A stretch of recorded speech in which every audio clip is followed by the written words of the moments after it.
Aksi keji Rio dilakukan lagi di penjara. Beberapa tahun di penjara, Rio berusaha untuk berkelakuan baik di dalam sel, seperti bersih-bersih dan tidak membuat masalah.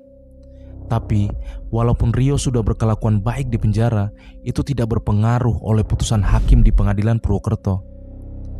Pada tanggal 12 Mei 2001, Rio tetap dinyatakan bersalah atas tindakan pembunuhan berencana, penyerangan dan pencurian mobil, sehingga dia mendapatkan hukuman maksimal yaitu hukuman mati.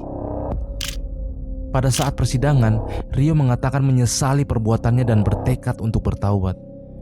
Rio berkata, "Saya bersyukur karena tidak mati pada saat sedang melakukan kejahatan.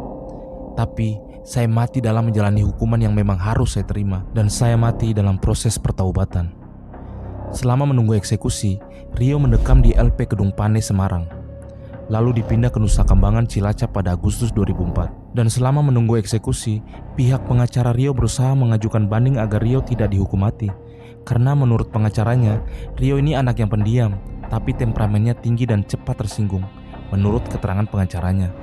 Tapi pada saat Rio di Nusa Kambangan, Rio malah melakukan aksi pembunuhan lagi di dalam sel. Dan korbannya adalah teman satu selnya sendiri. Teman satu selnya yaitu narapidana tindakan koruptor bernama Iwan Zulkarnain, yang mendapatkan hukuman 16 tahun penjara. Jadi, ceritanya begini. Rio ditempatkan dalam satu sel yang isinya 3 orang, dan Rio paling dekat dengan Iwan. Karena Iwan adalah orang yang sering mengajarkan Rio untuk sholat dan mengaji.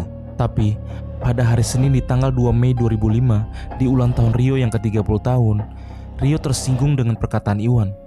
Iwan mengatakan seperti ini, "Kamu boleh jago di luar, tapi di sini tidak bisa." Dengan pengalaman membunuh yang sudah tinggi, disumpelah mulut Iwan dengan sarung dan kepala Iwan dibenturkan ke tembok berkali-kali sampai Iwan tidak lagi bernapas. Dan mayat Iwan diseret ke kamar mandi. Sungguh biadab. Dan Rio mengakui kejahatan terakhirnya di depan petugas, dan pengacara gagal mengajukan banding untuknya.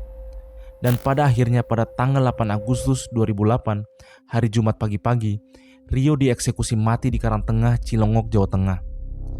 Sebelum dieksekusi, Rio diperkenankan menyebutkan 3 permohonan. Yang pertama, dia ingin menemui keluarganya. Yang kedua, dia ingin memberikan Al-Quran untuk anaknya.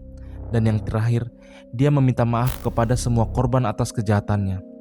Semua permintaan itu dikabulkan, dan setelah itu Rio pun dieksekusi mati.